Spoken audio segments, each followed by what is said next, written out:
The room was filled with an uncomfortable silence, broken only by the ticking of the old clock on the wall. Mark, my husband of 30 years, sat across from me, his eyes glued to the TV, ignoring my presence as usual. I sat there, lost in my thoughts, feeling the weight of years of unspoken grievances and suppressed anger. I had reached my limit. "Did you finish moving?" Mark's voice, tinged with his usual condescension, pierced the silence. I didn't look at him as I replied, "I'm leaving, Mark." My voice was calm, but inside a storm was raging. Mark scoffed, "Oh, really? And where will you go, Anna? You can't survive without me." His words stung, but they also fueled my resolve. For too long I had endured his dismissive attitude and his mother's incessant meddling. It was time to reclaim my life. "I'll manage," I said, standing up. I felt empowered despite the fear and uncertainty that lay ahead. His mother, who had been living with us for the past year, walked in, her eyes narrowing as she saw my packed bags. "Running away, are we?" she sneered. "I knew you didn't have the spine to handle this family." Ignoring her, I grabbed my bags and headed towards the door. Mark didn't move to stop me. Instead, he called out, "You'll be back. You need us." As I stepped out of the house, I felt a sense of liberation. The cool evening breeze felt like a balm to my suffocated soul. I didn't know where I was going, but for the first time in years, I felt a glimmer of hope. For 30 years, I had played the dutiful wife to Mark, a man who saw me more as a convenience than a partner. Our son Alex was the only light in my life, but even he couldn't fill the growing void in my heart. Mark's mother, with her constant criticisms and manipulations, only added to the toxicity of our home. I found a small apartment, modest but peaceful. It was my sanctuary, a place where I could breathe and think without judgment. In the following days, I ignored the barrage of calls and messages from Mark and his mother. They fluctuated between pleading and threats, but I was done listening. My coworkers at the library, where I had worked part-time for years, were supportive. They had seen the changes in me, the gradual loss of my spirit. Now, they witnessed my rebirth. One evening, as I was settling into my new routine, my phone rang. It was Alex. "Mom, are you okay?" His voice was laced with concern. "I am, Alex. Better than I've been in years," I replied, my voice steady. "I'm proud of you, Mom. Dad and Grandma, they're not taking it well. Dad's been drinking, and Grandma won't stop talking about how you've abandoned them." A pang of guilt hit me, but I pushed it away. "They'll manage, Alex. They need to learn to respect others." Alex was silent for a moment. "I'm glad you're finally thinking about yourself, Mom. Let me know if you need anything." As I hung up the phone, I realized this was just the beginning. Mark and his mother had underestimated me for years. It was time to show them that I was no longer the woman they thought they could control. My journey of self-discovery and revenge had just begun. In my small apartment, surrounded by the few belongings I had taken with me, I reflected on the past 30 years with Mark. Our marriage, once filled with promise, had slowly disintegrated into a shadow of what it could have been. It all started blissfully. Mark was charming and attentive, and we were young, full of dreams. But as the years passed, the charm faded, revealing a man more interested in his own needs than those of his family. When Alex was born, I thought it would bring us closer, but it only highlighted our differences. Mark's idea of parenting was providing financially, leaving the emotional nurturing to me. His mother, Eleanor, always hovered in the background, her criticism of my parenting a constant drone. "Anna, you're coddling the boy too much," Eleanor would say. "Mark never needed all this fuss." I endured her jibes, focusing on Alex, who grew up to be a thoughtful and independent young man, despite the tension at home. The turning point came when Eleanor moved in with us. Mark didn't even discuss it with me. I just came home one day to find her bags in the hallway. "My house is too lonely," she had said, a manipulative glint in her eye. Living with Eleanor was suffocating. She criticized everything from my cooking to the way I dressed. "Mark could have done so much better," she would often say within my earshot. But what truly broke me was discovering Mark's betrayal. I stumbled upon bank statements one day, revealing large withdrawals from our joint account, money used to fund Eleanor's gambling habit and Mark's secret indulgences. Confronting them led to heated arguments, with Mark always siding with his mother. "She's my mother, Anna. She needs this to cope with her loneliness," he would argue, dismissive of my concerns. The final straw came when I overheard a conversation between them, plotting to take control of the finances completely, reducing me to nothing but an occupant in their house. I knew then that I couldn't live in that shadow any longer. The day I left, I promised myself that they would one day understand the pain they had caused. My plan was simple yet effective. I would hit them where it hurt the most, their pride and their finances. I started by legally separating our finances, a move that shocked Mark. "What do you think you're doing?" he had yelled over the phone. "Protecting myself, something I should have done years ago," I replied, my voice calm but firm. Eleanor's reaction was even more dramatic. "You ungrateful wretch! After everything we've done for you," she screeched when she found out. But I was unmoved. The years of submission were over. I was playing by my own rules now, and this was just the beginning of their karma. The weeks following my financial independence were tumultuous. Mark and Eleanor were furious, their true natures fully exposed in their anger. I received countless calls, each more venomous than the last. "You think you're clever, Anna?" Mark hissed during one call. "You're nothing without me. You'll come crawling back." "I won't, Mark. I'm done being your puppet," I replied, my newfound strength bolstering my words. Eleanor was even more vitriolic. "You'll regret this, Anna. You've ruined our family." "There was no family to ruin, Eleanor. It was an illusion," I shot back. Despite their threats, I felt liberated. The fear that once controlled me had evaporated, replaced by a resolute desire for justice. It was time for them to face the consequences of their actions. I started by reaching out to old friends and acquaintances, sharing my story. The truth about Mark and Eleanor's manipulations and financial deceit quickly spread, tarnishing their reputations. Mark, who prided himself on his social standing, was appalled. "How could you do this to me?" he demanded during a rare face-to-face encounter. "You did this to yourself," I replied calmly.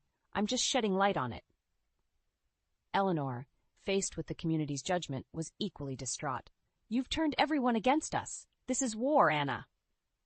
But I was no longer intimidated by her. "No, Eleanor, this is justice." I watched as their world crumbled. Mark's friends began to distance themselves, wary of his tarnished image. Eleanor's social circle, once a source of her pride, dwindled as the truth about her gambling and manipulation spread. But I didn't stop there. I knew their financial instability was their weakest point.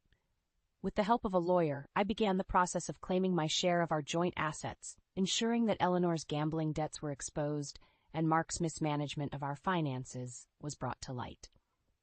The court proceedings were grueling, but I stood my ground. Mark and Eleanor's attempts to discredit me fell flat, their lies and deceit no match for the truth. As the judge ruled in my favor, granting me a significant portion of our assets, I saw the defeat in Mark and Eleanor's eyes. It was more than just a legal victory. It was a moral one. "You've destroyed us, Anna," Mark said, a shadow of his former arrogant self.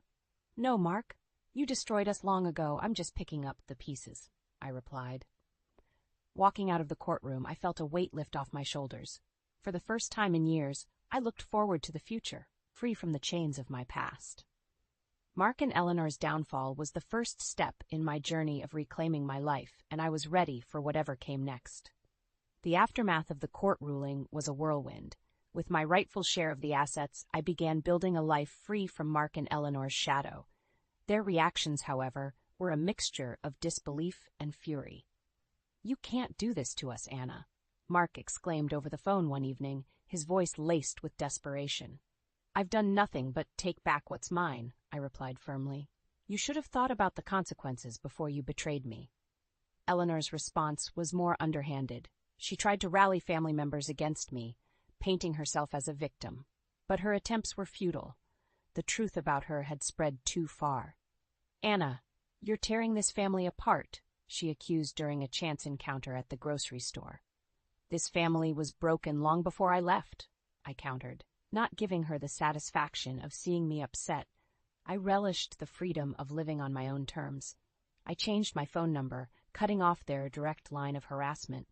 I also started volunteering at a local shelter, finding solace in helping others who had faced similar struggles. But my quest for justice wasn't over. I learned that Eleanor was planning to contest the court's decision, still clinging to the hope of reclaiming the money for her gambling habits. "You won't get away with this, Anna. I'll make sure of it," she threatened in a message relayed through a relative. In response, I fortified my legal defenses, prepared to counter any move she made. I was no longer the woman who shied away from confrontation. I was a fighter, standing up for what was rightfully mine. Mark, meanwhile, was crumbling under the pressure. His once pristine image was now tarnished, and his career suffered as a result. The friends and connections he valued so much were now distancing themselves, unwilling to associate with a man caught in scandal. "You've ruined me, Anna," he lamented during a rare moment of reflection. "You ruined yourself, Mark. I just exposed the truth," I replied. As the weeks turned into months, I watched as their once secure world disintegrated. Eleanor's attempt to contest the court's decision failed miserably, leaving her financially and socially bankrupt. Mark's career continued its downward spiral, his reputation irreparably damaged. But despite their downfall, I felt no joy in their suffering. It was a necessary step in my journey, but it was not the end. I had reclaimed my independence and my dignity, but I was still healing from years of neglect and emotional abuse. As I continued to rebuild my life, I focused on finding peace and happiness within myself. I had emerged from the shadows of my past, stronger and more resilient.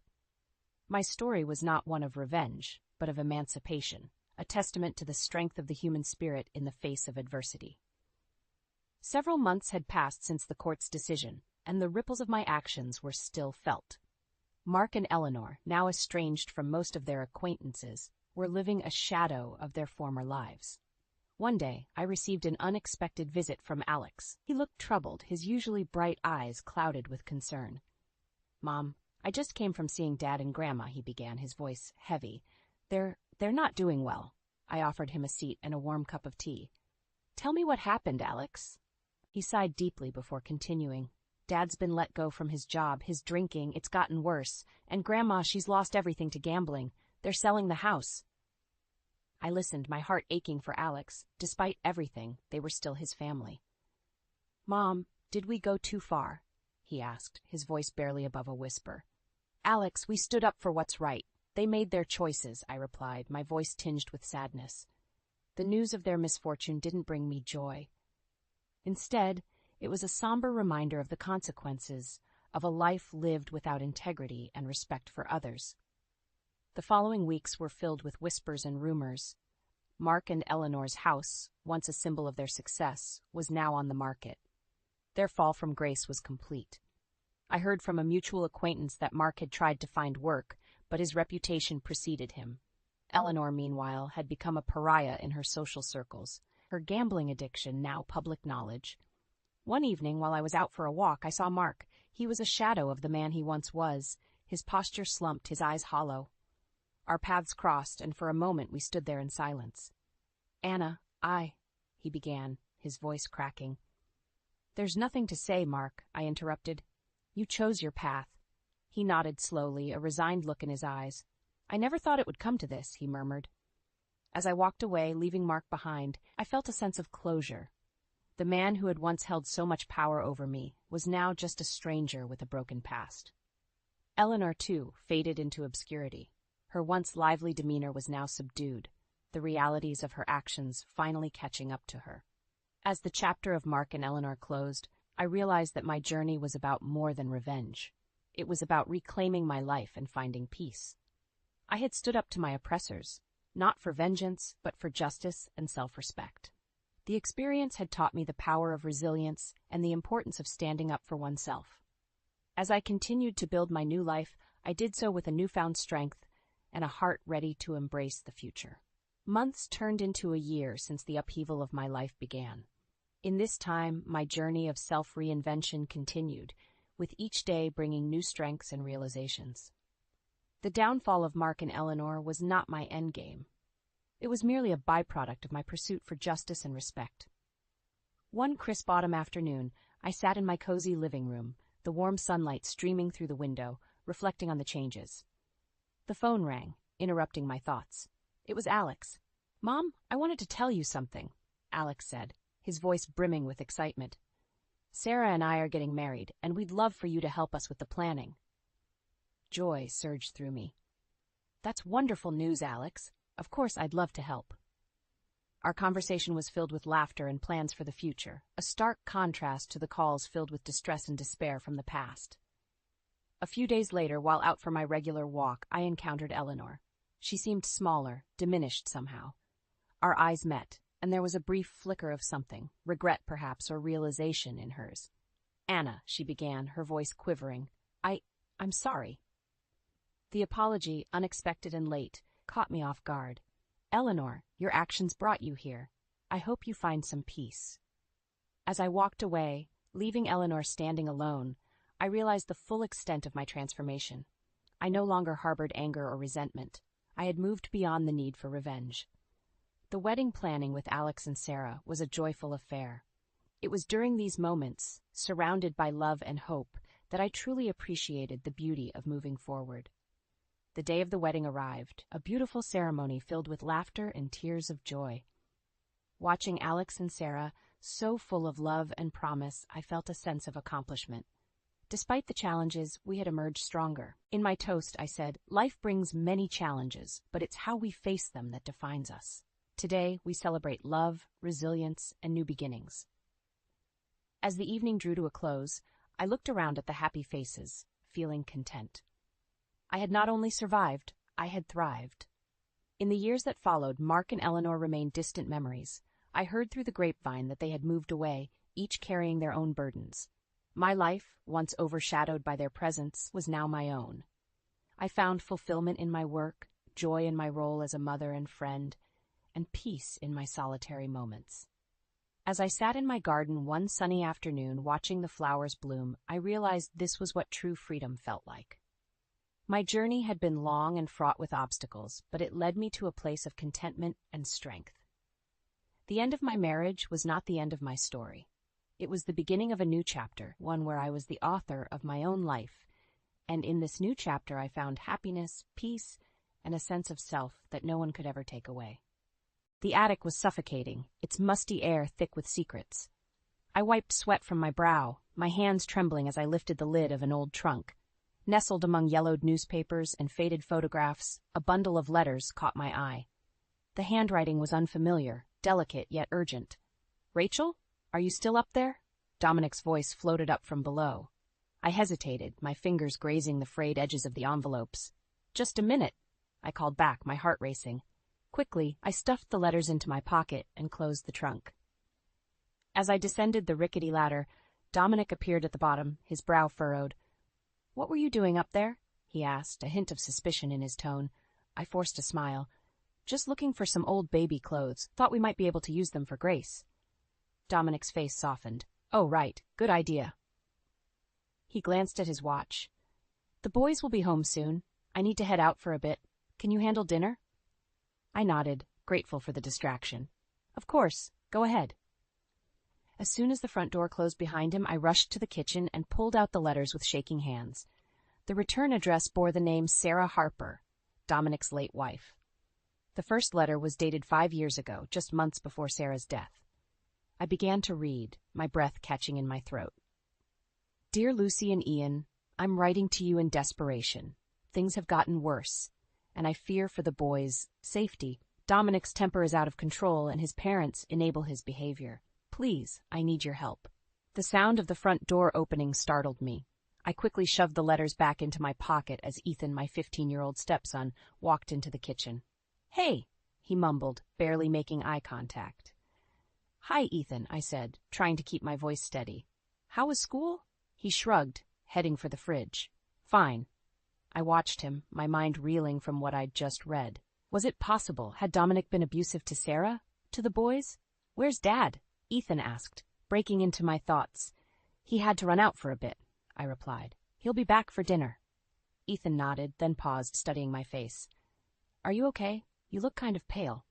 I forced another smile. "I'm fine, just a little tired. Pregnancy, you know." His eyes flickered to my swollen belly, then back to my face. For a moment, I thought I saw a flicker of concern in his usually guarded expression. The front door opened again, and 12-year-old Max bounded in, all energy and smiles. "Rachel, can we have pizza for dinner?" I laughed, grateful for the distraction. "Not tonight, buddy. How about spaghetti?" As I busied myself with dinner preparations, my mind raced. What other secrets did those letters hold? And what was I going to do with this information? The sound of a car in the driveway made my stomach clench. Dominic was home. I heard his parents' voices as well. Beverly and Carl must have come for dinner. Rachel? Beverly's shrill voice called out. Where are you hiding? I took a deep breath, steeling myself for the evening ahead. As I turned to greet them, my hand unconsciously went to my pocket, feeling the weight of Sarah's letters against my hip. In the kitchen! I called back, my voice steadier than I felt. Whatever these letters revealed, I knew one thing for certain. Nothing in this family would ever be the same again. I stood in front of the bathroom mirror, my hands resting on my swollen belly. 6 months pregnant, and I still couldn't believe it. A mix of joy and anxiety swirled inside me, much like the baby kicking beneath my palms. Rachel? Max's voice called from the hallway. Can I come in? I opened the door to find my younger stepson, his face bright with excitement. Look what I made in art class, he thrust a clay figurine towards me. It's beautiful, Max, I said, admiring the misshapen but lovingly crafted sculpture. Is it for the baby? He nodded eagerly. Do you think she'll like it? She'll love it, I assured him, ruffling his hair. Max's acceptance had been a balm to my soul these past months, a stark contrast to Ethan's cold shoulder. As if summoned by my thoughts, Ethan appeared in the doorway, his face a mask of indifference. Dad wants to know if dinner's ready. I sighed, glancing at my watch. I'll be down in a minute. Can you set the table, please? Ethan shrugged and turned away without a word. Max gave me an apologetic look before scampering after his brother. Downstairs, I found Dominic in his study, buried in paperwork. Honey, I said, knocking gently on the open door. Dinner's almost ready. He looked up, distracted. Oh, right. I'll be there in a sec. I hesitated, then plunged ahead. I was thinking, maybe we could tell the boys about the baby tonight? Dominic's brow furrowed. Are you sure that's a good idea? Ethan's still adjusting to everything. It's been over a year, Dominic, I said, frustration creeping into my voice. And I'm showing. We can't keep it a secret much longer. He sighed, rubbing his temples. Fine, we'll tell them after dinner. The meal was a tense affair, with Ethan pushing food around his plate and Max trying to fill the silence with chatter about school. As we cleared the dishes, Dominic cleared his throat. Boys, Rachel and I have some news, he began. Ethan's head snapped up, his eyes narrowing. Max looked between us, curiosity written across his face. We're going to have a baby, I said, my hand instinctively moving to my belly. You're going to have a little sister. Max's face lit up. Really? That's awesome.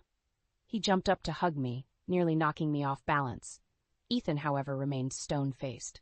Congratulations, he said flatly, pushing back from the table. May I be excused? Ethan, wait, Dominic called, but the boy was already halfway up the stairs. I felt tears pricking at my eyes. I'll go talk to him, I said, but Dominic shook his head. Let him cool off. I'll handle it later.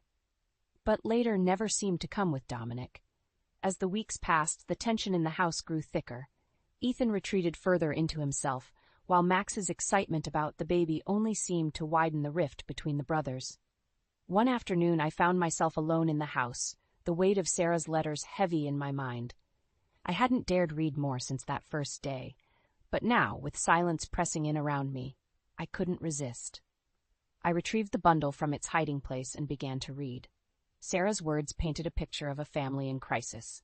Dominic's temper, his parents' interference, her growing fear for her children's well-being. Tears streamed down my face as I read the final letter, dated just days before Sarah's death. If anything happens to me, she wrote, please, Lucy and Ian, take care of my boys. Don't let them forget that they're loved. The sound of the front door slamming jolted me back to reality. I quickly hid the letters as Ethan stormed into the kitchen. Ethan? I called, my voice shaky. Is everything okay? He whirled to face me, his eyes blazing with a mix of anger and pain I'd never seen before. Why do you care? He spat. You're not my mother. You're just the woman who's trying to replace her. His words hit me like a physical blow. As he stormed upstairs, I sank into a chair, one hand on my belly, the other clutching Sarah's letters. In that moment, I realized that the family I'd thought I was joining was built on a foundation of secrets and pain, and I was caught right in the middle of it all. The doorbell chimed, and my heart sank. Beverly and Carl were early as usual. I smoothed my dress over my 8-month belly and plastered on a smile. "Rachel, darling!" Beverly's saccharine voice grated on my nerves as she swept into the house. "My, you're looking robust." I bit back a retort. "Hello, Beverly. Carl, please, come in." Carl grunted, eyeing me critically. "Where's Dominic?" "Still at work," I replied, leading them to the living room. "He should be home soon." Beverly sked. "Working so late with a baby on the way? I hope you're not putting too much pressure on him, Rachel." I clenched my jaw. "Dominic makes his own choices." "Of course he does," Beverly said, her tone dripping with condescension. "Now, where are my grandsons?" As if on cue, Max bounded down the stairs. "Grandma! Grandpa!" He hugged them both, then turned to me. "Rachel, can I show them the nursery?" Before I could answer, Beverly interjected. "Oh, you've been helping with the nursery? How sweet. I'm sure Rachel appreciates any help she can get, being so inexperienced." I saw Max's face fall slightly. "Actually," I said, forcing my voice to remain calm, "Max has been a huge help. He's got quite an eye for design." Beverly's lips thinned. "Well, isn't that lovely? Carl, why don't you go with Max? I'd like to have a little chat with Rachel." My stomach clenched as Carl and Max headed upstairs. Beverly turned to me, her eyes cold. "Rachel, dear, we need to discuss your influence on this family." I steeled myself. "What do you mean, Beverly?" "Well," she began, her voice sickly sweet, "we've noticed some changes since you arrived.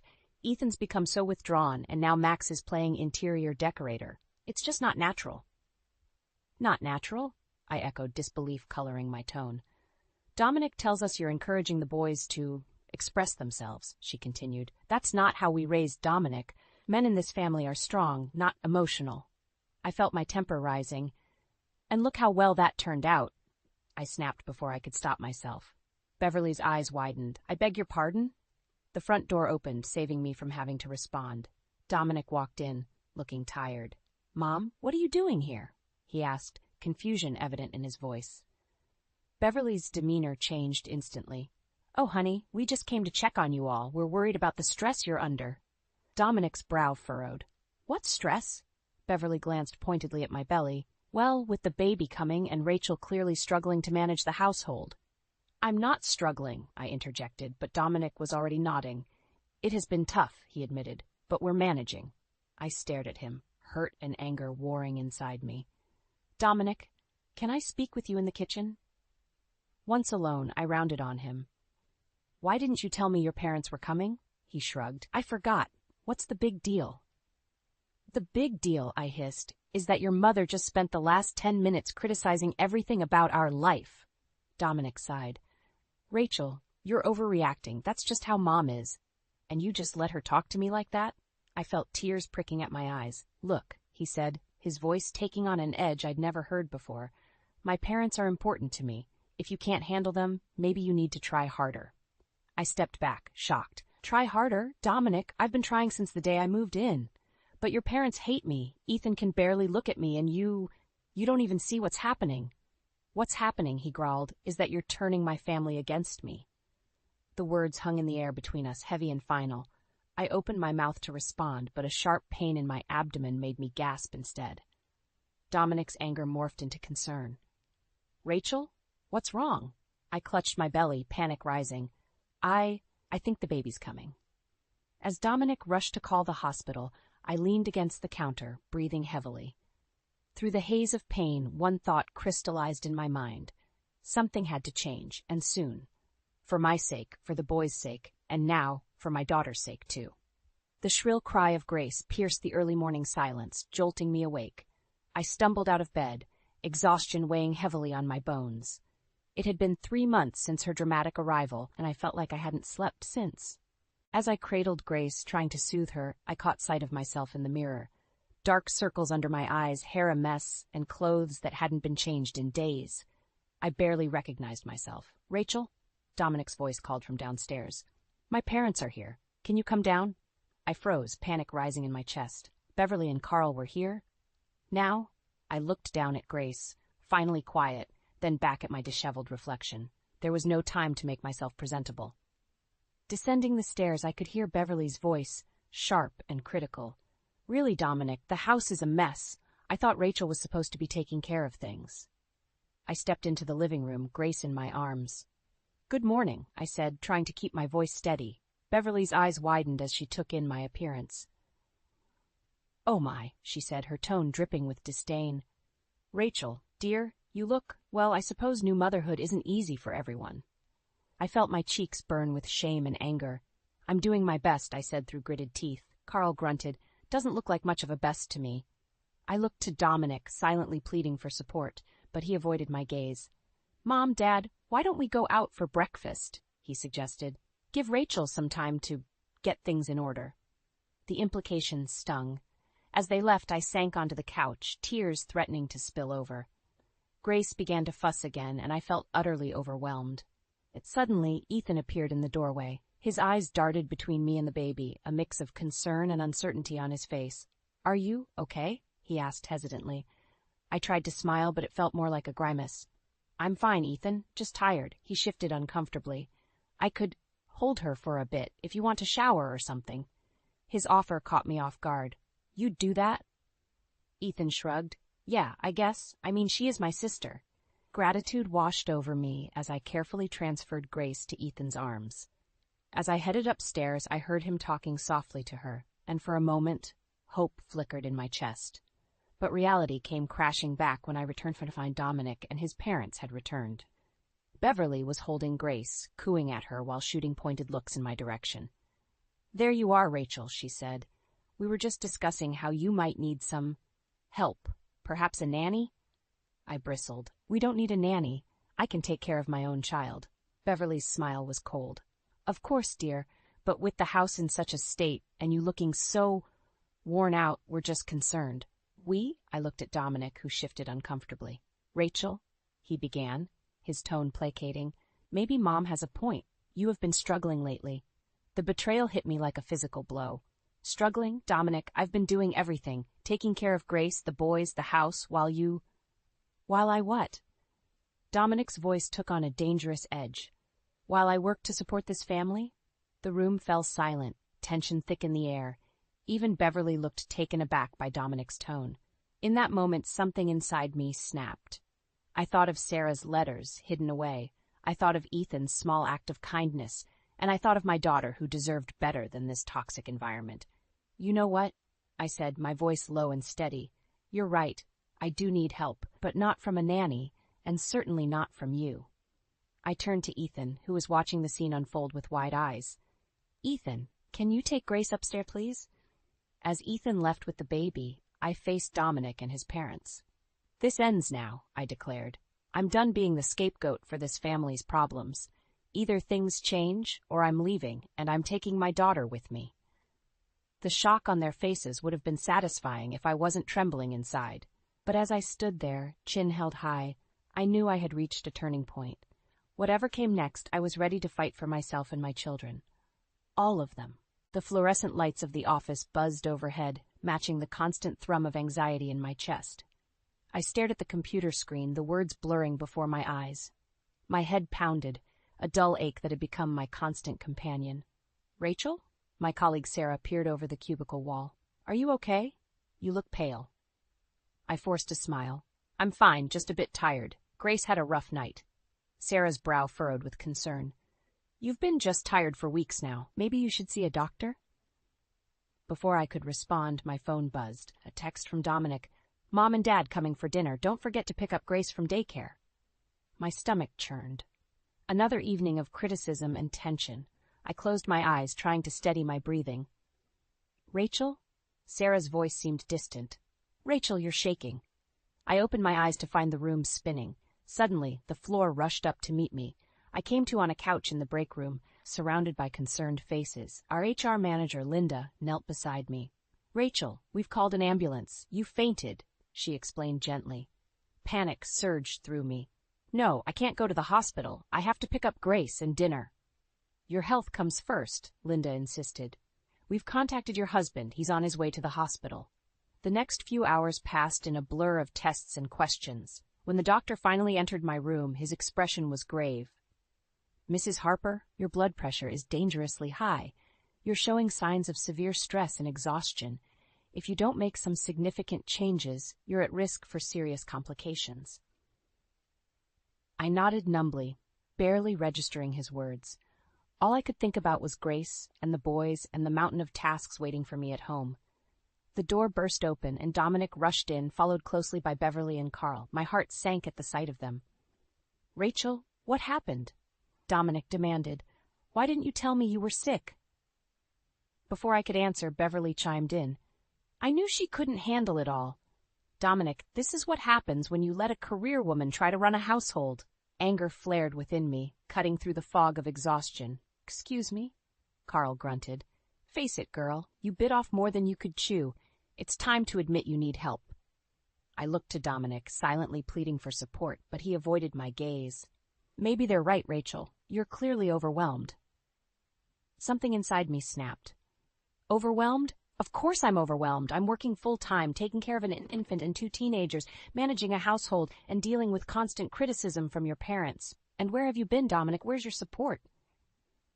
The room fell silent. Dominic's face flushed with anger and embarrassment. "That's not fair, Rachel. I work hard to provide for this family." "And I don't?" I shot back. "When was the last time you got up for a 3 a.m. feeding, or helped with homework, or stood up to your parents when they belittle me?" Beverly gasped. "How dare you speak to him like that? After everything we've done for you."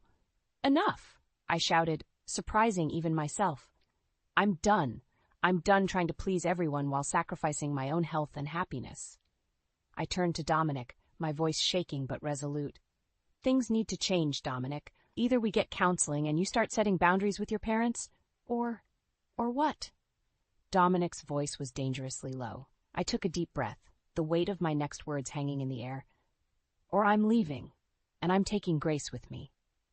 The stunned silence that followed was broken only by the steady beep of the heart monitor. In that moment, staring into Dominic's shocked face, I knew there was no going back. Whatever came next, I had to prioritize my health and my children's well-being. The time for compromise was over. Now, it was time to fight. I stood in the kitchen, mechanically stirring a pot of soup, my mind a whirlwind of thoughts. The house was eerily quiet. Dominic had taken Grace to his parents for the day, a thinly veiled attempt to give me a break after my hospital scare. But the silence only amplified my inner turmoil. A soft knock on the doorframe startled me. I turned to see Ethan hovering uncertainly in the doorway. "Rachel?" His voice was hesitant. "Can we talk?" I nodded, surprised. "Of course. Come in." Ethan sat at the kitchen table, fidgeting with a folded piece of paper. I found something in Dad's study." My heart raced as he unfolded the paper. It was a letter, the handwriting achingly familiar, Sarah's handwriting. "It's from my mom," Ethan said, his voice cracking. "She wrote it right before she died. I think you should read it." With trembling hands, I took the letter. As I read, Sarah's words burned into my mind. "Dominic, if you're reading this, I'm gone. I can't take it anymore. The anger, the control, the fear. I'm leaving, and I'm taking the boys with me. Your parents have poisoned our family for too long. I won't let them do to our children what they did to you. I'm sorry I couldn't be stronger. Please find help, break the cycle, for our boys' sake." I looked up at Ethan, tears blurring my vision. "Oh, Ethan, I'm so sorry. She never got to leave. The accident, it wasn't an accident, was it?" The weight of this revelation crashed over me. Suddenly everything, Dominic's temper, his parents' interference, the boys' pain, clicked into horrifying focus. "Ethan," I said, my voice shaking, "I need you to listen to me. What's happening in this family isn't right. It wasn't right for your mother, and it's not right for us now." Ethan nodded, tears streaming down his face. "I know, I've known for a while. I didn't know what to do." I took a deep breath, steeling myself for what I was about to say. "I'm going to leave your father, and I want to take you, Max, and Grace with me." Ethan's eyes widened. "You do that? Even for us?" "Of course," I said, reaching out to squeeze his hand. "You're my family too, Ethan. All of you." Just then we heard the front door open. Dominic's voice called out, "Rachel, we're home." Panic flashed across Ethan's face. I quickly folded the letter and slipped it into my pocket. "It's okay," I whispered. "We'll figure this out." Dominic appeared in the doorway, Grace in his arms. His eyes narrowed as he took in the scene before him. "What's going on here?" I stood up, my heart pounding but my resolve firm. "Dominic, we need to talk about everything." His face darkened. "Everything? What's that supposed to mean? It means, I said, my voice steadier than I felt, that I know about Sarah, about what really happened, and I'm not going to let history repeat itself. The color drained from Dominic's face. He set Grace down, his movements suddenly jerky and aggressive. You don't know anything, he snarled. I know enough, I shot back, and I'm done pretending. This ends now, Dominic, for all our sakes. Ethan stood up, moving to stand beside me. She's right, Dad. We can't keep living like this. Dominic's eyes darted between us, a cornered animal. You're turning my own son against me? He growled, taking a step forward. I instinctively pushed Ethan behind me, shielding him. No, Dominic. You did that all on your own. As Dominic advanced, rage contorting his features, I realized with crystal clarity that this was the moment everything would change. There was no going back now. Whatever came next, I had to be ready to fight. Not just for myself, but for all 4 children who were counting on me. With one hand reaching for Grace and the other holding Ethan's arm, I braced myself for the storm that was about to break.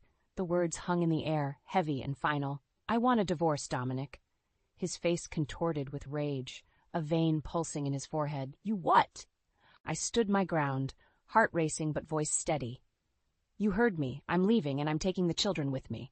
Dominic's laugh was cold, mirthless. You think you can just walk away? Take my kids? Our kids, I corrected. And yes, I can. I will. His eyes darted to Ethan, who stood beside me, then to Max, who had appeared in the doorway, drawn by the commotion. Boys, Dominic said, his voice dangerously calm. Go to your rooms, now. Neither moved. Max spoke up, his voice trembling but determined. No, Dad. We're staying with Rachel. Dominic's facade cracked. What did you say to them? He snarled at me. How dare you turn my own children against me? We made our own choice, Ethan said. We know what you did to Mom, what you've been doing to all of us. The color drained from Dominic's face. You don't know anything, he hissed. We know enough, I said, pulling Sarah's letter from my pocket. And so will the police if you try to stop us.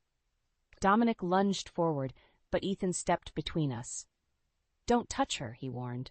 For a moment, I saw a flicker of shock in Dominic's eyes, as if truly seeing his son for the first time. Then his expression hardened. Fine, he spat. Leave, but don't think this is over. As we hurried to pack essentials, my phone buzzed. A text from an unknown number.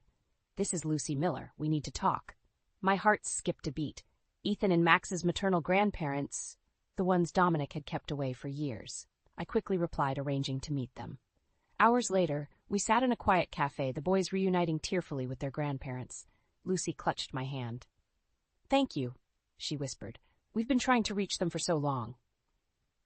Ian's face was grim. We always suspected something was wrong, but Dominic kept us away, said we were a bad influence. He was the bad influence, Max said bitterly. Him and his parents. A chill ran down my spine. His parents, I repeated. Oh God, Beverly and Carl, they'll be furious when they find out. As if on cue, my phone exploded with notifications. Missed calls from Beverly, threatening texts from Carl, and a voicemail from Dominic that made my blood run cold. You think you've won? His voice slurred, clearly drunk. This isn't over. I'll take everything from you. The kids, the house, everything. You'll regret the day you crossed me, Rachel. I looked up at the concerned faces around me. We need to go, I said urgently. It's not safe here anymore. Lucy squeezed my hand. Come stay with us. We have plenty of room and Dominic doesn't know where we live. As we drove to Lucy and Ian's house, my mind raced. How had it come to this? Running from the man I once loved with 4 children depending on me? Ethan's voice broke into my thoughts. Rachel, are we going to be okay? I met his eyes in the rearview mirror, seeing the fear and hope battling there. I thought of Sarah's letter, of the years of abuse and manipulation, of the strength it took to break free. Yes, I said, my voice stronger than I felt. We're going to be okay. It won't be easy, but we're together now, and we're going to fight for the life we deserve. As we pulled up to Lucy and Ian's house, I saw Beverly and Carl's car parked across the street. My heart plummeted. How had they found us so quickly? Stay in the car? I told the children, my voice tight with fear. Lock the doors. I'll handle this. As I stepped out to face my in-laws, I knew this was it, the moment that would define our future. Everything was at stake, and I had to be ready for whatever came next. I stood on the porch, my heart pounding as Beverly and Carl approached.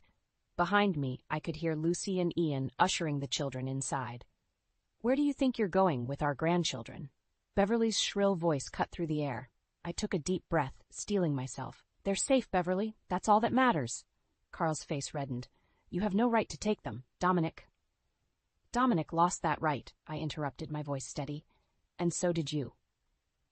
Just then, a car screeched to a halt behind them. Dominic stumbled out, his eyes wild with rage.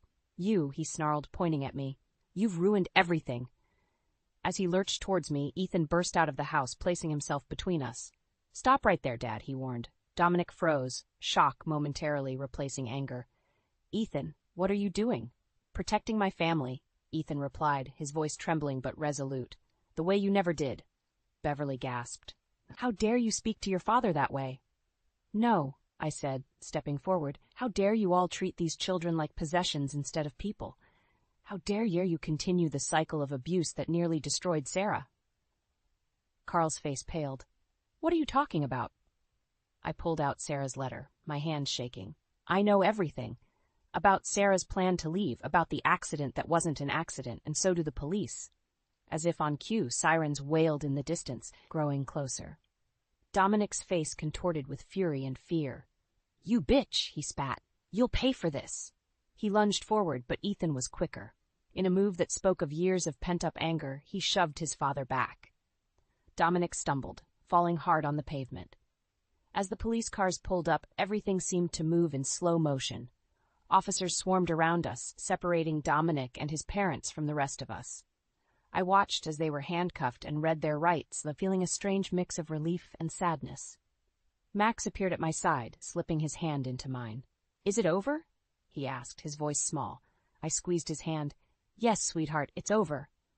Hours later, after statements had been given and plans set in motion, we sat in Lucy and Ian's living room. Grace slept peacefully in my arms, while Ethan and Max leaned against me on either side.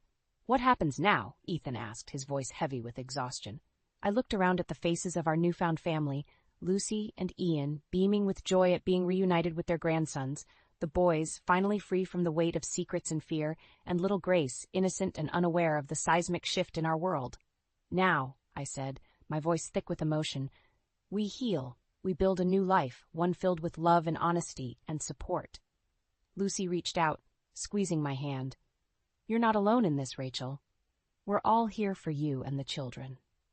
I felt tears welling up, but for the first time in years they were tears of relief and hope. "Thank you," I whispered. "All of you, for being brave, for standing up for what's right." As the evening wore on, plans were made. Lucy and Ian offered us a place to stay until we could get back on our feet. We talked about therapy, about legal proceedings, about rebuilding our lives. Later that night, as I tucked the children into bed, Ethan caught my hand. "Rachel," he said softly, "I'm sorry I was so hard on you before. You saved us, just like Mom tried to do." I felt my heart swell with love and pride. "Oh, Ethan," I said, pulling him into a hug, "you saved us too. We all did together." As I closed their bedroom door, I paused in the hallway, overwhelmed by the events of the day. The road ahead wouldn't be easy, but for the first time in years, I felt hope blooming in my chest. We had broken free from the cycle of abuse and silence. We had chosen love over fear, truth over lies, and in doing so, we had found not just safety, but a true family, one built on trust, respect, and unconditional love. As I settled into bed, exhausted but at peace, I knew that whatever challenges lay ahead, we would face them together. Our journey of healing had only just begun, but we were finally on the right path, and that, I realized, was the greatest victory of all. "So now you decide to show up?" Her voice was cold, nothing like the warm tones that had comforted me throughout my childhood. "Grandma, what's going on? They told me you were in a nursing home." The words tumbled out as I tried to make sense of what was happening. Doichi held up her hand, and the gesture felt like a physical blow. "Your grandfather called you over and over. He was asking for you on his deathbed, wanting to say goodbye to his little scientist. But you couldn't be bothered to answer his calls or visit him. How could you be so cruel?" "Nellie, let me see the number he was calling," I said, my voice barely steady. Please, Grandma, I need to understand. Grandma disappeared inside for a moment and returned with a small notepad. Her hands were shaking as she showed me the number scribbled in Grandpa's familiar handwriting. That's not my number," I whispered, staring at the unfamiliar digits. "I've had the same number since high school. They gave you a fake number." "What do you mean, fake number?" Grandma's stern expression began to crack. "Your parents said you changed it when you went to university. They said you wanted to distance yourself from us." The pieces were starting to fall into place. "Grandma, I came here during break. Emma was here. She wouldn't let me in. She said no one was home. Then Mom and Dad told me you and Grandpa were in a nursing home." Grandma's face went pale. "Nursing home? We never. Emma and your parents told us you were too busy with your new university life to visit. They said," her voice cracked, "they said you were ashamed of us, that we weren't sophisticated enough for you anymore."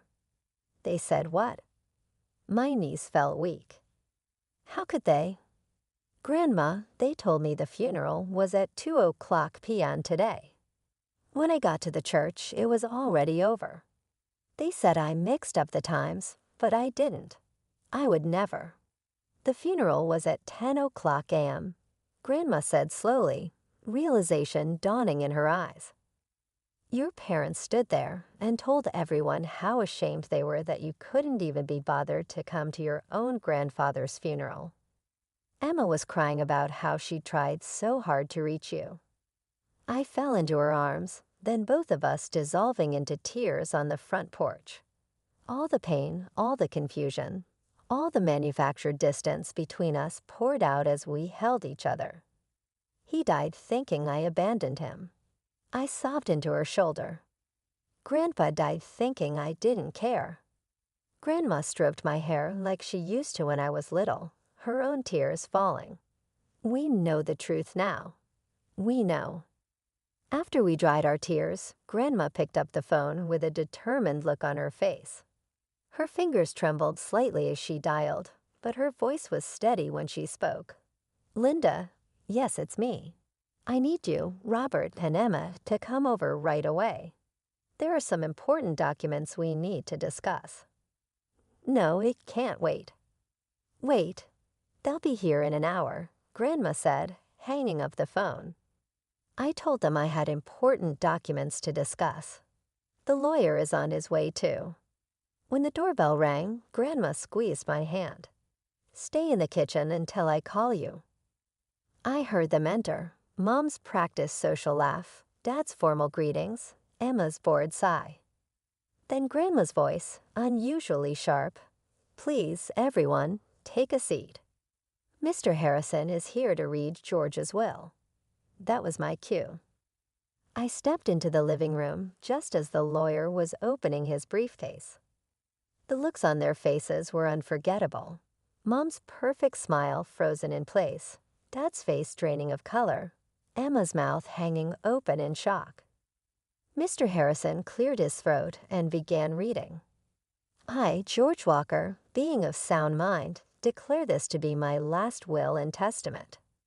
The room was silent except for the rustle of papers. First came the house, left to Grandma along with a substantial sum for her ongoing care and maintenance. Then came the surprise that made Emma's face turn red with anger.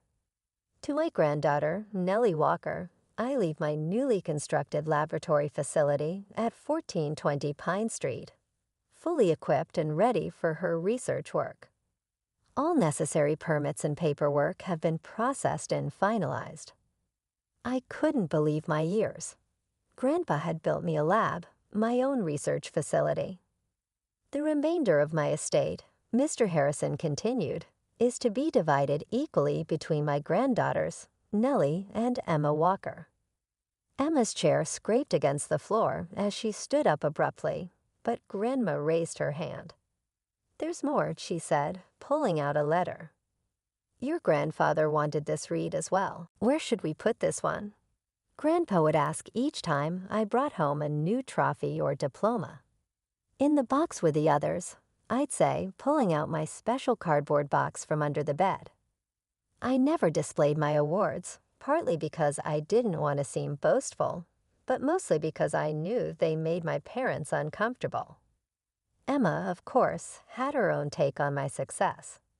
Nobody likes a know-it-all. She'd sneer, but then turn around and say, "Hey, can you help me with my science homework, and maybe just do it for me?" "Emma, that's cheating," I protested. "Nellie, help your sister right now," Mom would inevitably command. Family helps family. So I'd end up doing Emma's work, feeling like a fraud, but too afraid to stand up to my parents. It became a pattern. Emma would demand, my parents would insist, and I would comply. I often overheard my parents talking about me when they thought I wasn't listening. Their whispered conversations floated up the stairs to my room, where I'd sit with my chemistry set or the latest research paper I was studying. "I just don't understand where she gets it from," Mom would say. "No one in our family is like this."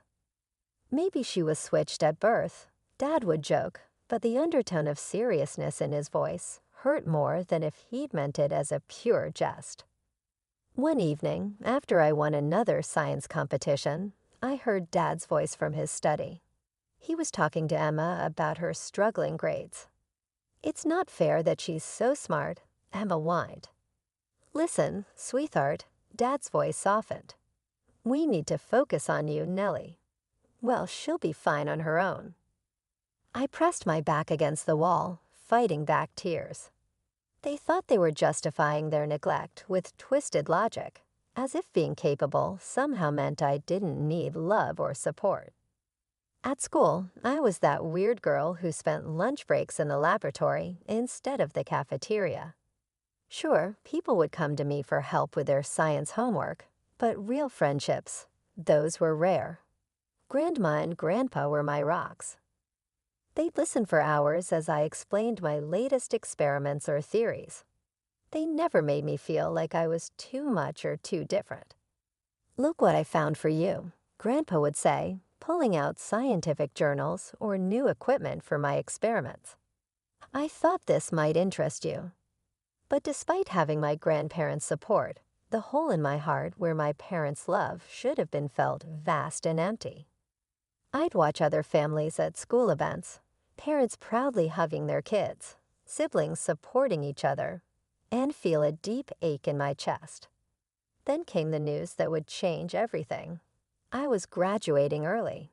At 16, I'd completed all my high school requirements and had been offered a full scholarship to one of the top universities in the country. The day I left for university felt like breathing fresh air for the first time. The campus was buzzing with energy, and for once, I wasn't the odd one out in my advanced chemistry class. I met Sarah and Michael, who got just as excited about molecular structures as I did. For the first time in my life, I had friends who understood me. We'd spend hours in the lab, bouncing ideas off each other, getting excited about discoveries that would make most people's eyes glaze over. But even as I thrived in my new environment, a part of me still yearned for my family's approval.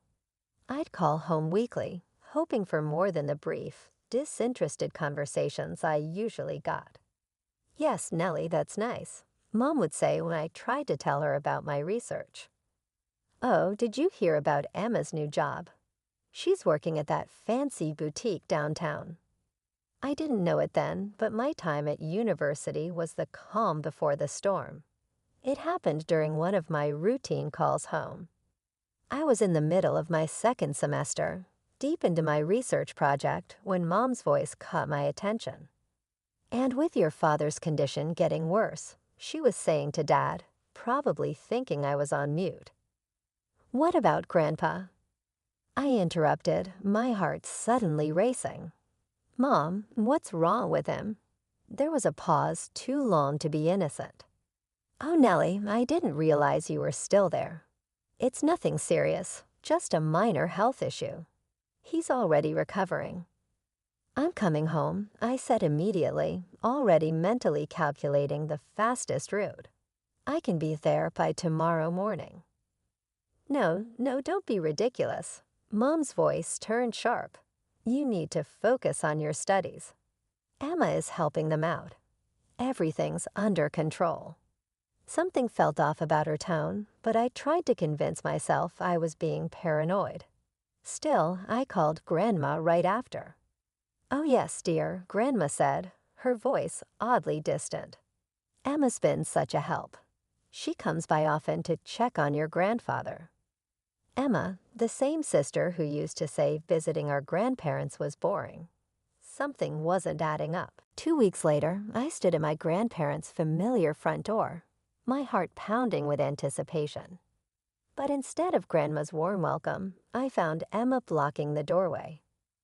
"What are you doing here?" she asked, her face a mask of fake surprise. "I came to see Grandpa and Grandma." "How is he?" "No one's home," she said quickly, too quickly. "They're out." "Grandpa's sick. Where would they go?" "I don't know. Nellie, just go away." She started to close the door. "Wait," I put my foot in the doorway. "Let me come in and wait for them." "No one's home." She shoved the door hard against my foot. "God, you're so annoying. Just leave." Confused and hurt, I tried calling Grandma, straight to voicemail. This wasn't like her at all. She always kept her phone on for me. With nowhere else to go, I headed to my parents' house, hoping for answers. Mom and Dad were in the kitchen when I arrived. "Red, what are you doing home?" Dad asked, not even trying to hide his annoyance. "I came to see Grandpa and Grandma, but they're not home. Emma wouldn't let me in." "Oh, honey," Mom interrupted, exchanging a look with Dad. "We were going to tell you. Your grandparents are in a nursing home." The world seemed to tilt sideways. "What? Why didn't anyone tell me?" "It was a quick decision," Dad said smoothly. "They needed specialized care. It's better this way." "Which nursing home?" "I want to visit them." "They're under quarantine right now," Mom said quickly. "No visitors allowed. Maybe next time." Eventually, I did go back to university, but something felt terribly wrong. I tried to focus on my lab work, but my mind kept circling back to that afternoon at their door, to Emma's hostile face, to my parents' too smooth explanations. That terrible call came on a Tuesday morning. I was in the middle of an experiment when my phone lit up with Mom's number. The fluorescent lights of the university lab hummed above me as my heart started racing. Something about the timing of this call felt ominous.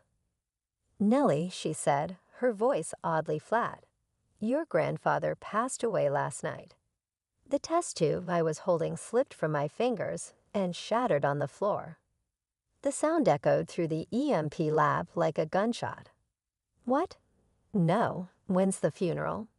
My voice came out as barely more than a whisper. "Thursday at 2 p.m., don't be late." The way she said it felt strange, almost rehearsed. I didn't even bother cleaning up the broken glass. I rushed out of the lab, my mind spinning with grief and confusion. My beloved grandfather was gone, no chance to say goodbye, no final words of wisdom from the man who had believed in me my whole life. I took the first flight I could get, spending the entire journey trying to hold back tears as memories of him flooded my mind. At 1:30 p.m., I made my way to the church. The empty parking lot was my first clue that something was terribly wrong. My footsteps echoed in the silent building as I approached the entrance, dread building with each step.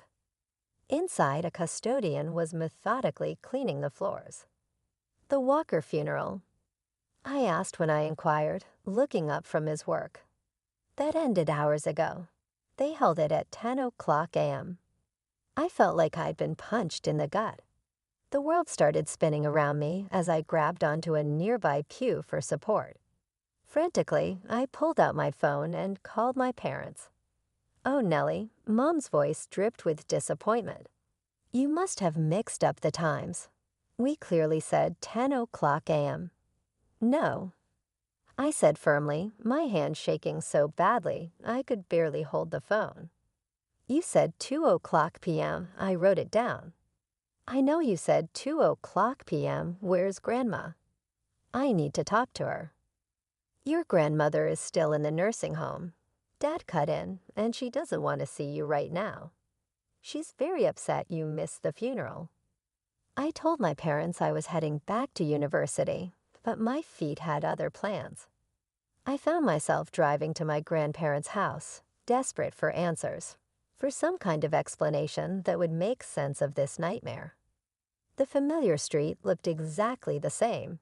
The old oak tree, the carefully tended garden, the wind chimes Grandma loved so much. My hands were trembling as I rang the doorbell. For a moment, nothing happened. Then the door opened and there stood Grandma, the same Grandma who was supposedly in a nursing home, refusing to see me. Grandma, I moved to hug her, relief flooding through me at the sight of her familiar face. But she stepped back, and the look in her eyes stopped me cold.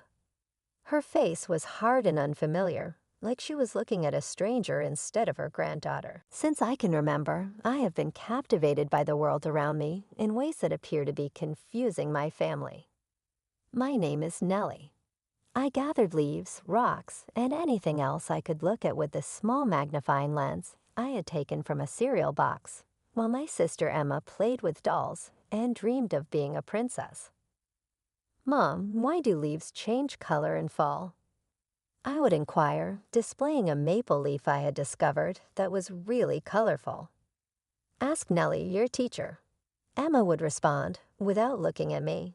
I'm busy helping Emma with her dance costume. This was a typical answer to my never-ending barrage of inquiries concerning science and environment.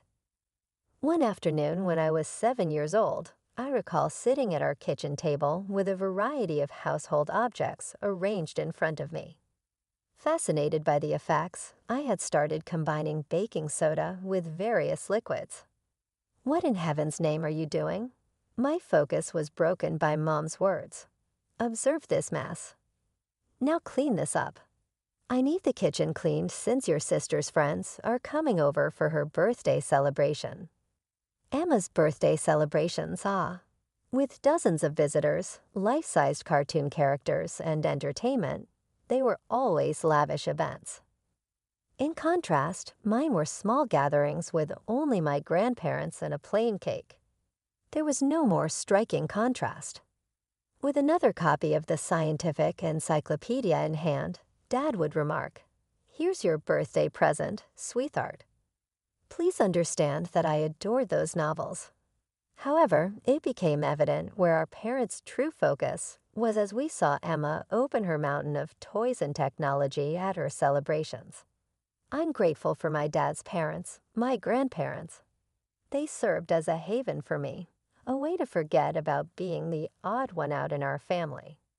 They would throw wide their arms to me every weekend and school vacation. Grandpa would remark, "Tell me more about what you've learned this week, little scientist," as I reeled off my most recent findings, his eyes sparkling with real excitement. I never took Emma to our grandparents' house. She would gripe, "They're so boring. Besides, Mom and Dad are taking me to the new theme park this weekend." I would attempt to ignore the pain in my chest as I watched them drive away from the window.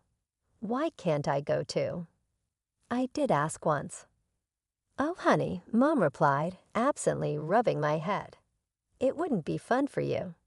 Rather of enjoying yourself, you would most likely want to learn how the rides work." That's the way it was. I was the one who didn't quite fit in, who asked too many questions, who liked microscopes more than makeup, and Emma was the typical one, the one who matched their ideal of what a daughter should be. When I began middle school, everything changed.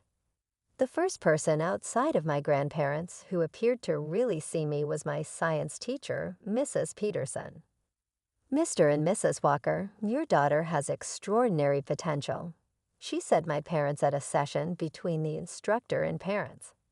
Even though I was seated outside the classroom, I could still hear everything. I've never witnessed a pupil so naturally understand difficult scientific ideas. We must talk about moving Nellie to our talented program. Gifted program. I recognized the contemptuous tone in Mom's voice all too well. That sounds like a lot of work. Where she is doing well. In addition, we must take Emma into account.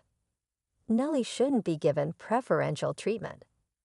My heart was sinking as I sat there. They would say no, of course. They never said yes to me. Then Grandma learned about it, though. She entered my school like a commander advancing on battle the following day. She stood in the principal's office and spoke in a hard, uncompromising voice that I will never forget. My granddaughter will take those exams and be given all the chances she is due. What her parents said doesn't matter to me. As the principal put it, but Mrs. Walker, we need parental consent. My son and his wife will be under my care. Just make sure Nellie has an opportunity. And she managed to do it somehow. My parents ultimately consented to let me take the placement tests after a week of heated debates. And I believe some financial pressure from my grandparents. I excelled in every one of them. Suddenly, my world expanded. The gifted program opened doors I never knew existed. International science competitions, academic olympiads, research seminars. I threw myself into all of it. For the first time in my life, I was surrounded by people who thought like me, who got excited about the same things I did. I won my first international competition with a project about sustainable ecosystems, then another and another. My dear family, Grandma began reading, her voice strong and clear. I've watched over the years as favoritism has poisoned our family. To my son and daughter-in-law, your treatment of your daughters has been shameful. Each child deserves equal love, equal support. Stop, Emma screamed, jumping to her feet. This is ridiculous. Why should she get anything? Do you know what I had to do? All those hours sitting with that boring old man, pretending to care.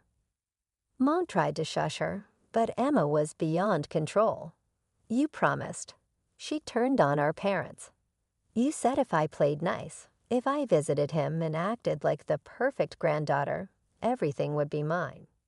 You made me grovel to a dying man. The raw truth of their manipulation was finally exposed in all its ugliness. And now what? Emma continued, her voice getting shriller. Little Miss Perfect gets a whole laboratory, and I only get half the money. No, give me the house. She doesn't need both. She can have her precious lab. I sat there in silence, watching my sister's true colors emerge in all their violent shades. The perfect daughter act had finally cracked, revealing the ugly reality beneath. Well, Mom broke the tense silence. Nellie, you heard your sister. Be reasonable. Do you know how much we've invested in your education?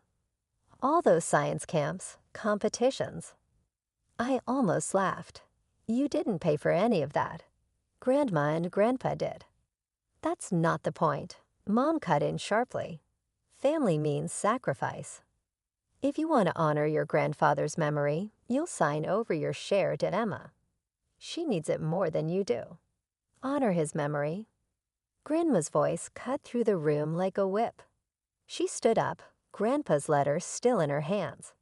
Let me remind you exactly what George had to say about this family's idea of sacrifice. She began reading again. To my son and his wife, your blatant favoritism has created a poison in this family. Your treatment of Nellie has been nothing short of emotional abuse, while you've turned Emma into an entitled spoiled. How dare you? Emma shrieked. No. How dare you? I had never heard Grandma's voice thunder with such ferocity. To a dying man, you all deceived and missold him. You have the gall to preach about sacrifice in family, after preventing his cherished grandchild from saying goodbye to him. She approached the door and threw it open. Leave. You, everyone. I'm also sad that George left you anything at all. Emma. All you are is a pampered, self-centered daughter who inherited her behavior from her pampered, self-centered parents. With slamming doors and threats, they departed. In their aftermath, the home was strangely silent.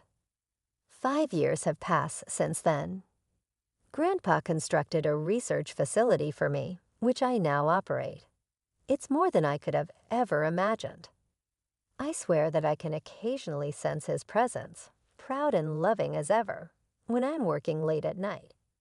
Grandma comes around a lot. She enjoys asking questions about my most recent work when touring the lab over our Sunday supper together. She claims that taking scientific classes at the nearby community college has improved her understanding of my job. However, I believe she simply wishes to have the same enthusiasm for learning that Grandpa and I always had. Since that day, I haven't spoken to Emma or my parents. I occasionally see their numbers on my phone or their names in my email inbox, but I delete them without viewing them. I've made my decision, and they made theirs a long time ago. I discovered an old picture of Grandpa in one of his books the other day. A much younger me was looking through a magnifying lens in his yard as he pointed out something. His writing on the back said, "My little scientist will change the world someday." I now keep the picture on my desk. I've discovered that not all families are related by blood. Sometimes the people who believe in you, encourage your goals, and love you because of your differences, rather than in spite of them, are the real family.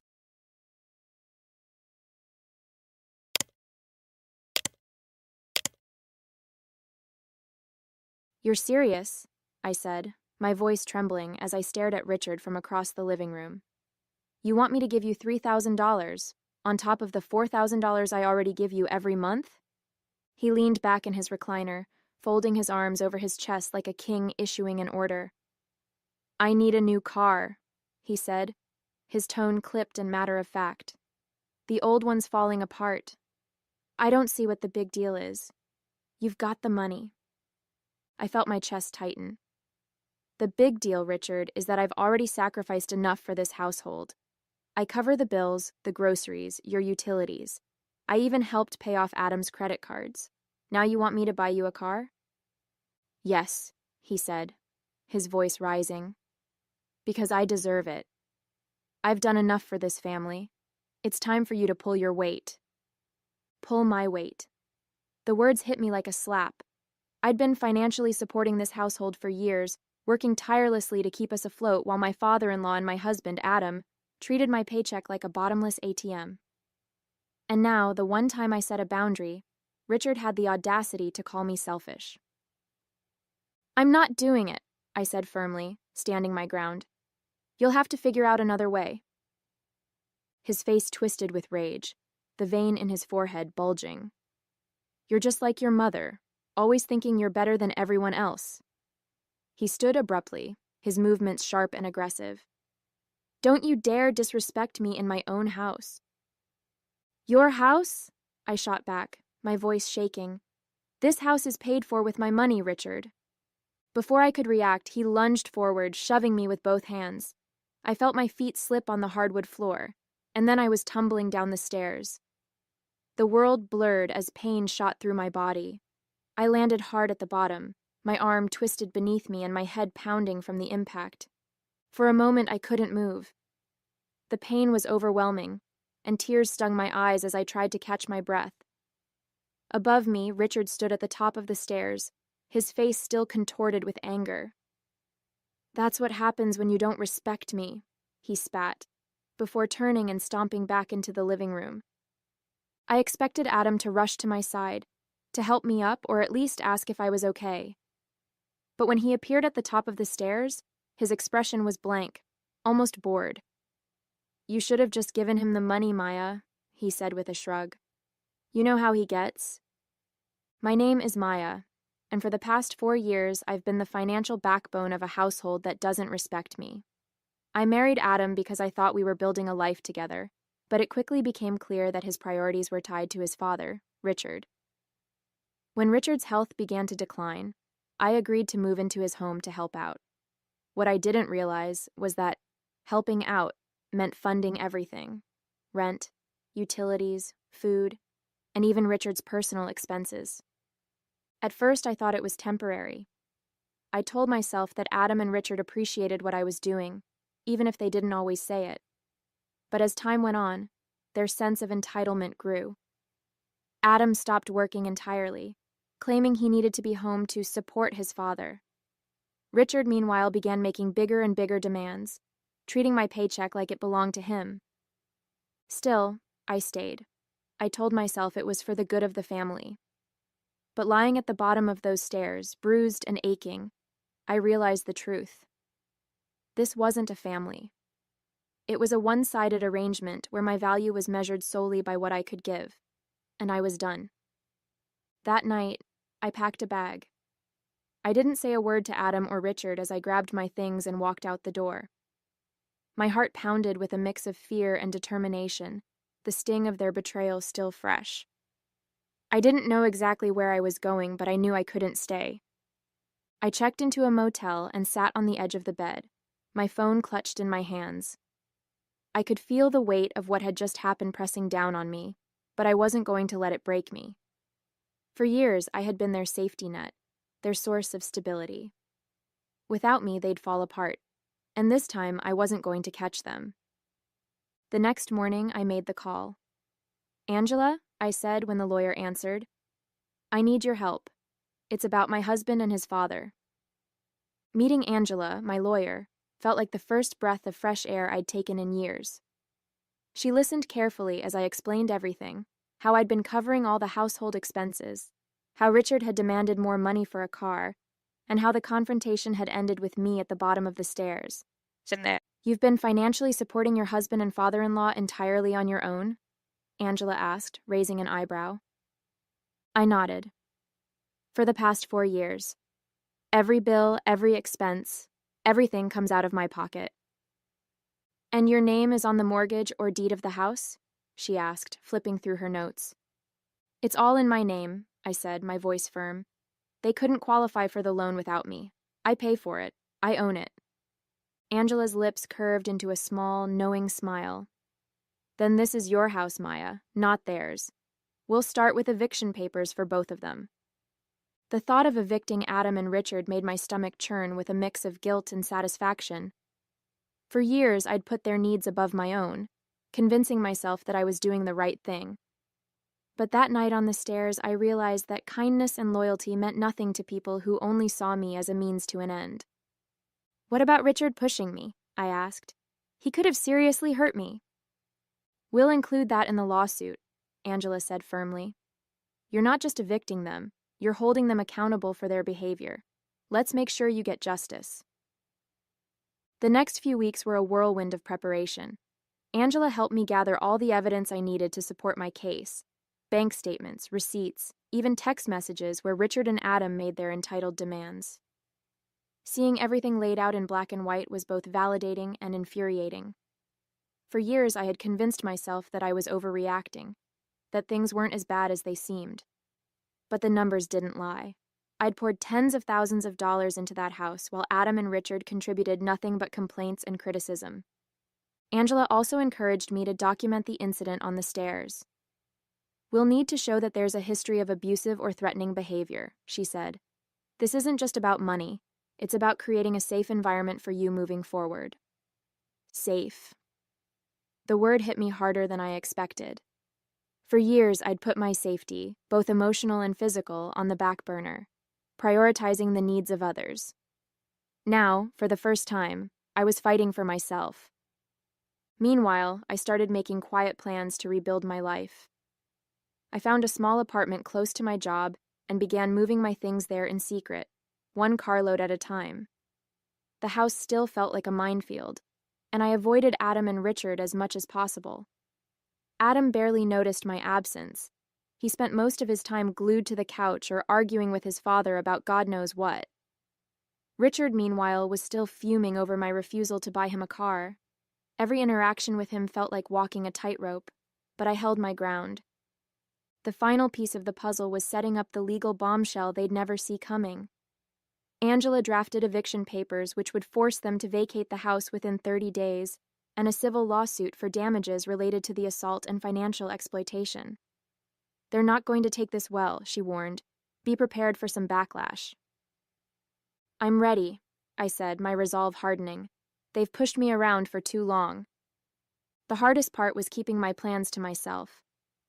My coworkers noticed that I seemed distracted, but I brushed off their concerns with vague excuses about stress at home. The truth was, I felt like I was living a double life. One version of me was still playing the dutiful wife and daughter-in-law, while the other was quietly reclaiming her independence. Late at night, I'd lie awake in my new apartment, replaying everything that had happened. The anger and hurt would bubble up, threatening to overwhelm me. But then I'd think about the moment I'd serve them the papers. I pictured their faces, Richard's smug confidence shattering, Adam's indifference replaced with disbelief, and it gave me the strength to keep going. The day finally came. Angela met me at the house, her calm professionalism grounding me as we walked up the driveway. My heart raced as she rang the doorbell, the stack of papers in her hand feeling heavier than it should. Richard opened the door, his expression immediately souring when he saw me standing beside Angela. "What do you want?" he snapped. Angela didn't miss a beat. "Mr. Williams, you've been served," she said, handing him the papers. "You and your son are required to vacate this property within 30 days. Additionally, my client is filing a civil lawsuit against you for damages related to assault and financial exploitation." "What the hell is this?" Richard barked, his face turning red as he flipped through the documents. "You can't do this. This is my house." "No," I said, my voice steady despite the pounding in my chest. "It's my house, and you're not welcome here anymore." Adam appeared in the doorway, rubbing his eyes like he'd just woken up. "What's going on?" he mumbled. Richard shoved the papers at him. "Your wife thinks she can kick us out. Can you believe this?" Adam skimmed the documents, his brow furrowing. "Maya, this is insane. You can't just—" "I can," I interrupted, meeting his gaze. And I did. For a moment, neither of them spoke. The reality of the situation was sinking in, and I could see the panic starting to creep into their expressions. This wasn't just an argument they could brush off or a demand they could guilt me into meeting. This was real, and they couldn't stop it. Angela turned to leave, motioning for me to follow. "They've been served," she said. "Let's go." As I walked away, the weight of years of mistreatment seemed to lift from my shoulders. For the first time in years, I felt free. The house felt eerily quiet as I sat in my car parked across the street, watching Angela walk up to the door one final time. She'd insisted on being the one to deliver the formal lawsuit and eviction enforcement notice. This was the moment I'd been waiting for, the moment when Richard and Adam would finally realize the gravity of what they had done. I saw Angela ring the doorbell and stand confidently with the papers in hand. Moments later, Richard opened the door, his expression shifting from irritation to confusion, and finally to pure, unadulterated rage. Even from my car, I could hear his voice erupt. "This is ridiculous," he bellowed, his fists clenched at his sides. "She can't do this to me. I've lived in this house for years." Angela's voice remained calm and professional.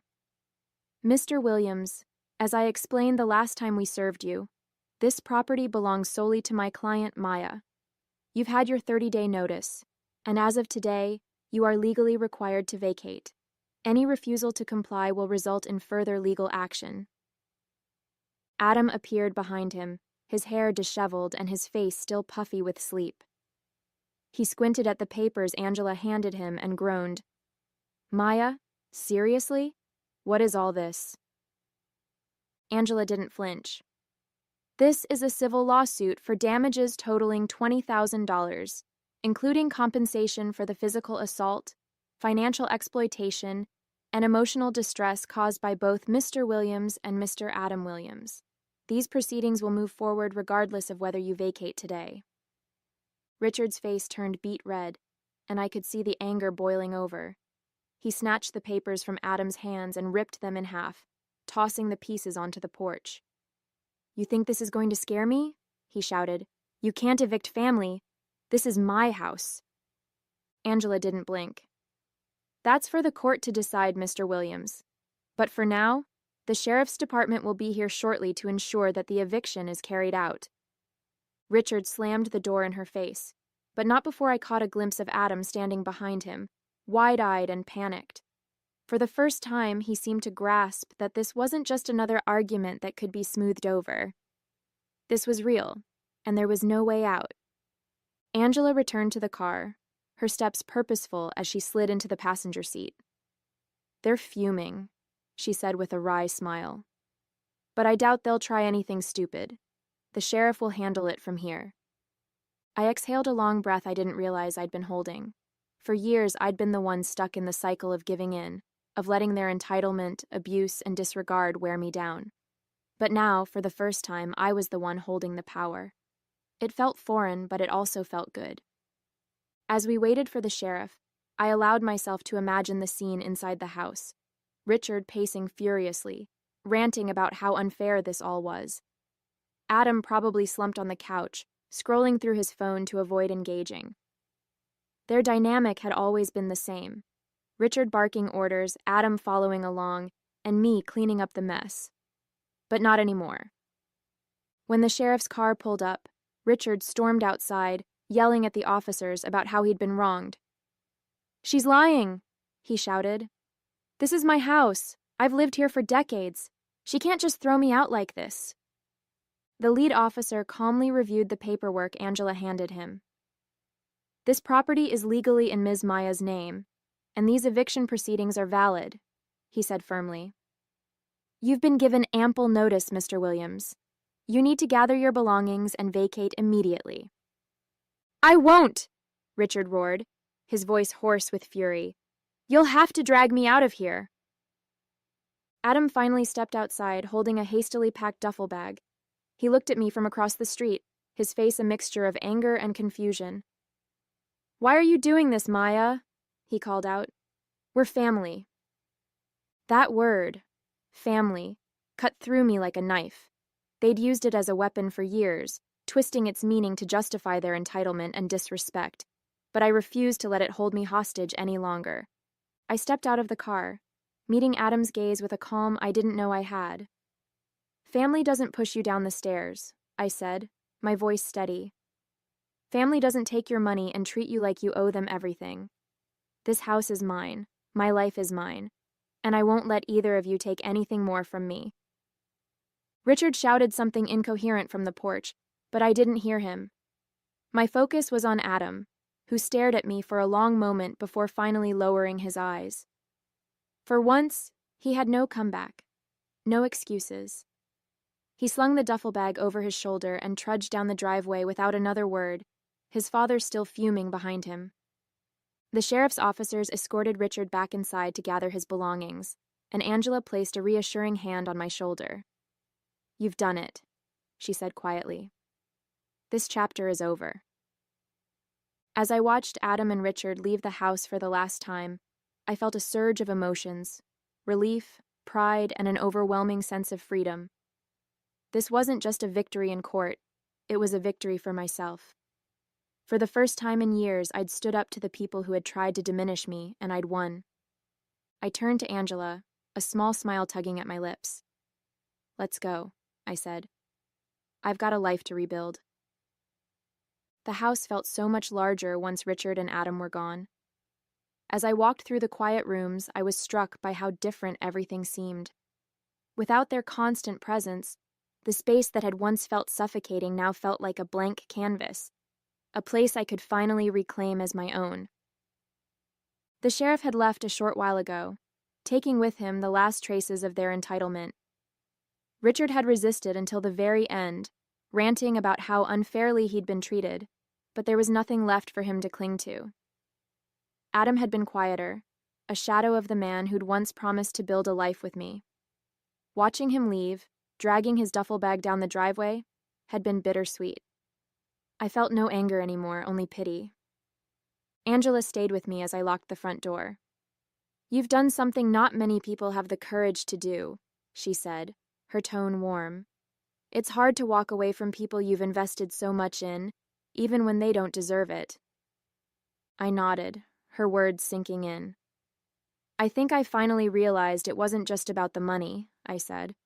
"It was about taking back control. For years I let them make me feel like I didn't have a choice, like I owed them everything. But I don't owe them anything." Over the next few days, I began to rebuild my life, piece by piece. I changed the locks on the house and hired a cleaning service to help scrub away the physical reminders of Richard and Adam's presence. It felt symbolic, almost therapeutic, to erase the mess they'd left behind. For the first time in years, I didn't feel like a stranger in my own home. Friends and coworkers reached out to check on me, offering words of encouragement and support. "You're amazing for standing up for yourself," Lily said over coffee one afternoon. "It would have been so easy to just keep putting up with it, but you didn't." "I think I just reached a breaking point," I admitted. When Adam told me I should have given Richard the money, I realized he didn't care about me at all. And if he didn't care, then why was I giving so much of myself to him? Lily nodded. "It's hard to see that when you're in it, but you're out now. That's what matters." Richard and Adam tried to contact me once, but I ignored their calls. Angela assured me that they had no legal grounds to challenge the eviction or the lawsuit. "You've already won," she said, and I believed her. For the first time in years, I felt untouchable. My focus shifted to the future. I started exploring new career opportunities and hobbies I'd put on hold for far too long. Without the weight of their demands, I had the time and energy to invest in myself. I even began considering selling the house, my house, and moving somewhere new, somewhere that didn't carry the ghosts of the past.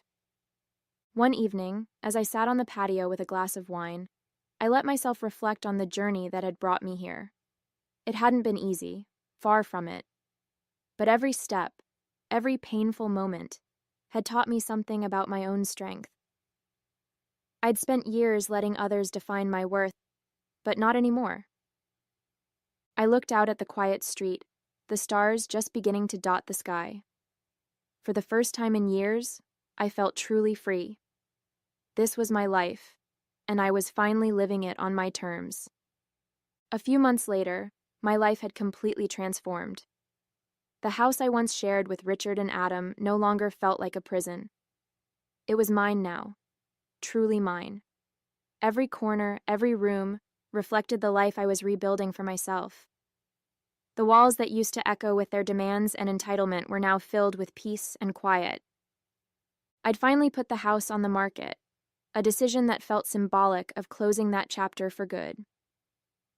Angela helped me navigate the legal and financial hurdles, and the lawsuit against Richard was progressing in my favor. The compensation I stood to gain wasn't just about the money. It was about holding him accountable. Knowing that he would face consequences for his actions was its own kind of closure. In my new apartment, everything felt lighter. Without the constant burden of their expectations weighing me down, I finally had the time and energy to focus on myself. I took up yoga, started painting again, and even planned a trip to a quiet coastal town I'd always wanted to visit. For the first time in years, I felt like I was living, not just surviving. The people in my life noticed the change. "You look happier," Lily said during one of our coffee dates. "Like a weight's been lifted." "Because it has," I said with a smile. For years I thought walking away meant giving up. But now I realize it was the bravest thing I've ever done. She raised her cup in a mock toast. "To brave new beginnings." "To never settling for less," I added, clinking my cup against hers. Richard and Adam's absence no longer haunted me. I stopped replaying the events of that night on the stairs or wondering if I'd done the right thing. I knew I had. They'd tried to make me feel small, but in the end, their actions had only made me stronger. I didn't need their apologies or explanations to move on. I'd built a new life, one they had no part in, and that was enough. The lawsuit's final judgment came a few weeks later. Richard was ordered to pay damages, and though I doubted he'd ever willingly accept responsibility, the ruling gave me closure. It was a legal acknowledgement of everything I'd endured, a confirmation that my story mattered. On the day I handed over the keys to the house's new owners, I stood in the empty living room one last time, letting the memories wash over me. The anger, the hurt, the betrayal. It was all still there, but it no longer controlled me. I had taken back my power, and in doing so, I had found myself again. As I stepped outside and closed the door behind me, I felt a sense of peace I hadn't known in years. The road ahead was open and full of possibilities, and for the first time in a long time, I was excited to see where it would lead. This wasn't just the end of one chapter, it was the beginning of a story entirely my own,